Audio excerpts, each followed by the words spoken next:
Kelurahan Sanga-Sanga dalam Kecamatan Sanga-Sanga terdapat sumber daya alam yang berlimpah khususnya di bidang migas dan batu bara.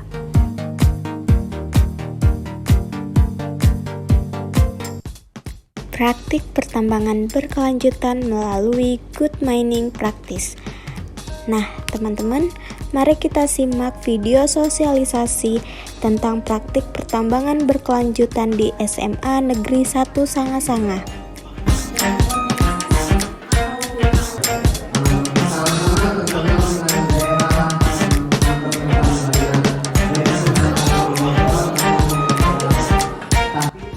Menurut Lawrence 2011 menyatakan bahwa kegiatan pertambangan dikatakan berkelanjutan apabila telah dapat menyeimbangkan aspek ekonomi, lingkungan, dan sosial serta mengintegrasikan aspek konservasi dan keselamatan pertambangan.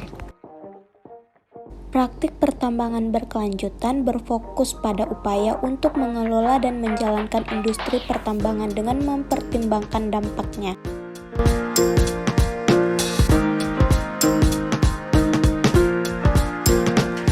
9 hal mendasar tercapainya pertambangan berkelanjutan melalui good mining practice.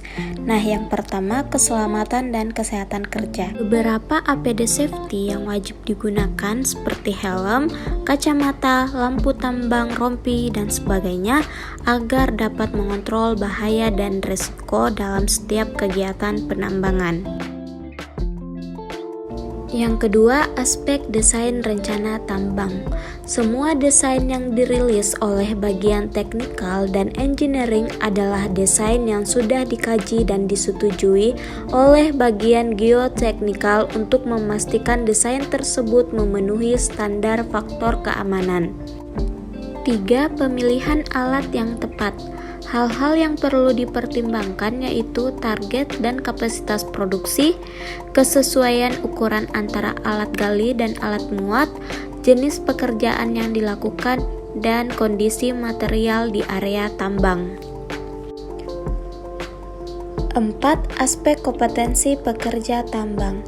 Ada 3 kriteria yang harus dipenuhi oleh seseorang pelaku tambang untuk dinyatakan kompeten, yaitu memiliki pengetahuan dan pemahaman, memiliki keahlian, dan memiliki attitude yang baik.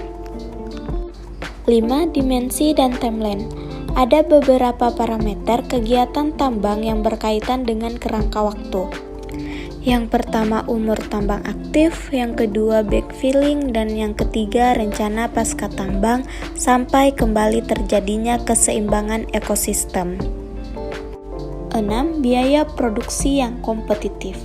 Perusahaan tambang yang sehat adalah perusahaan yang bisa mengelola biaya produksi dan biaya operasional secara kompetitif tanpa mengabaikan dan mengorbankan tanggung jawab terhadap kehidupan sosial di sekitar tambang.